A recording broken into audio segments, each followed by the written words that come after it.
इतने ढेर सारे फूल देखकर आप यकीनन चौंक जाएंगे। आओ हम फूल लेने का सीक्रेट बताते हैं।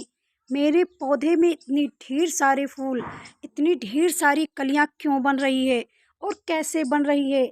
ऐसे ही एक चीज़ की मदद से मैं आपको बताऊंगी कि आप भी अपने पौधे में इस तरह से फूल ले सकते हैं। गुड़हल के पौधे में फूल लेने का जो तरीका है ये असरदार है बिल्कुल, और बहुत ऑर्गेनिक होममेड फर्टिलाइज़र है जो बिल्कुल प्योर है। वेलकम लच गार्डन में आप सभी फ्रेंड का स्वागत है एक नए वीडियो के साथ। फ्रेंड्स, अक्सर आप गुड़हल लगाते हैं गमले में या फिर ज़मीन पर, लेकिन आपके पौधे में इस तरह फ्लावरिंग बिल्कुल नहीं होती होगी।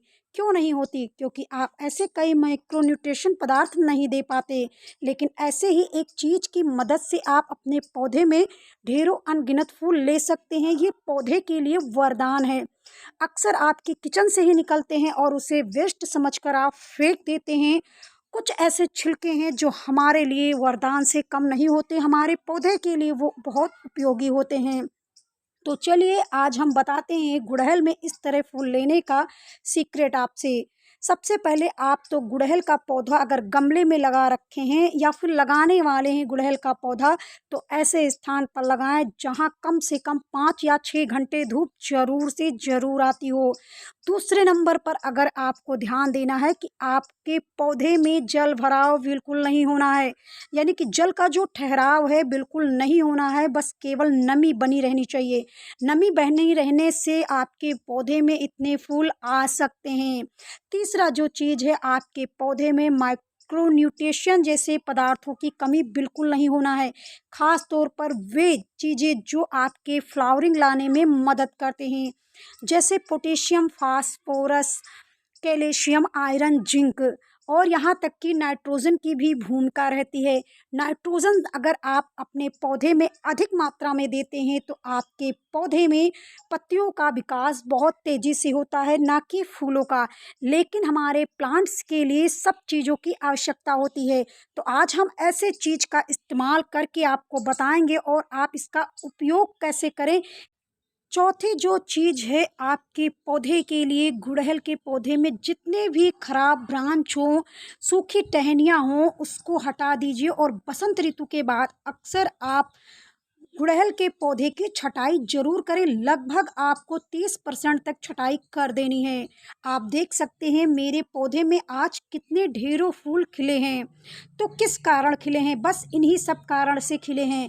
मैं अपने पौधे में न्यूट्रिशन पदार्थ की कमी नहीं होने देती।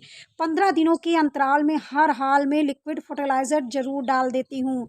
तो फ्रेंड्स, अगर आप भी गुड़हल में फूल लेना चाहते हैं, इतने ढेरों फूल लेना चाहते हैं, खास तौर पे नवरात्रि आ रही है, नवरात्रि में ढेरों फूल की ज़रूरत पड़ती है, माँ देवी को अर्पित करना रहता है, माँ दुर्गा को अर्पित करना रहता है। तो ऐसे में माँ दुर्गा को गुड़हल का फूल अति प्रिय होता है। तो गुड़हल में फूल लेने के लिए आपको बस कुछ चीज़ों का ध्यान जरूर रखना है। फ्रेंड्स, अगर आप कटिंग लगाना चाहें तो इस समय कटिंग बहुत आसानी से लगा सकते हैं। एयर लाइनिंग वाली जो कटिंग होती है वो बहुत आसानी से चलती है। अगर आप वहीं पर कटिंग लगाते हैं और आप अगर ध्यान नहीं देते तो आपकी कटिंग भी सूख सकती है। तो कटिंग लगाने का बेहतर अवसर सितंबर अक्टूबर महीना है और आप इसे गवा मत दीजिएगा। तो चलिए फ्रेंड्स, बताते हैं गुड़हल में फूल लेने के तरीके। ये छिलके नहीं, पौधे के लिए वरदान है। फ्लावरिंग लाने में, पौधे की ग्रोथ बढ़ाने में बहुत अच्छा काम करता है। 4 गुना तेज़ी से पौधे बढ़ते हैं। तो इसको बनाने के लिए आपको 2 बनाना के छिलके लेने हैं, या आप कहीं भी उपयोग कर सकते हैं। छोटे से प्लांट के लिए 2 बनाना पिल लीजिए, और अगर बड़ा प्लांट है तो 5 से 6 ले सकते हैं। कुछ आलू के छिलके, प्याज के छिलके, और इसमें मैंने एक मिर्च को भी डाल दिया है।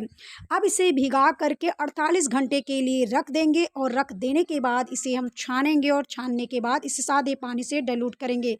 फ्रेंड्स, यही सारे न्यूट्रिशन पदार्थ इन छिलकों के अंदर पाया जाता है जो पौधे में फ्लावरिंग लाने में मदद करता है। तो आप इसे फेंकेंगे नहीं। उपयोग करने से पहले मिट्टियों की गुड़ाई आपको कर लेना है। उसके बाद आपको इसका उपयोग करना है। गुड़ाई करने के बाद आपको 1 मुट्ठी गोबर का खाद, वर्मिंग कंपोस्ट इस्तेमाल करना है। उसके बाद जो आप छिलके को भिगा के रखे थे, इसे छान करके डाइल्यूट करेंगे। चलिए हम आधा गिलास अगर इसका लिक्विड लेते हैं तो आधा गिलास और पानी लेकर के 1 गिलास फिल कर लेंगे और पौधे की जड़ों में डालेंगे। इसका इस्तेमाल 8 दिनों या 10 दिनों के अंतराल में केवल 3 बार करेंगे और आपके पौधे में इतने ढेरों अनगिनत फूल आएंगे कि आप यकीन नहीं करेंगे। जैसे आप मेरे पौधे को देखकर यकीन नहीं कर पा रहे हैं, पर ये रियल में है और आप देख सकते हैं फ्रेंड्स कितनी कलियां, कितने फूल पूरा लदे हुए हैं। तो नवरात्रि में फूल लेने के लिए आप अभी ये काम ज़रूर कर लें, जिससे आपको नवरात्रि में भर भर के फूल ले सकें और माता को अर्पित कर सकें।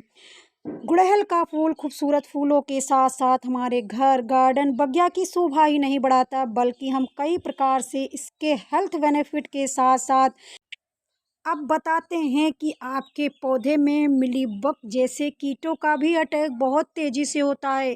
ख़ास तौर पर बरसात के मौसम में या फिर तापमान अधिक होता है तो कीटों की बौछार हो जाती है।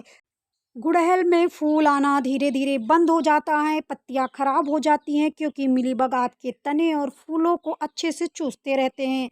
तो इसके लिए आपको थोड़ी सी नीम की पत्तियां लेना है, थोड़ा सा गार्लिक, थोड़ा सा ऑनियन लेकर के थोड़ा सा हल्दी एक में पीस लेना है और पौधे पर स्प्रे कर देना है। तो मिलते हैं अगले वीडियो में, तब तक के लिए धन्यवाद फ्रेंड्स।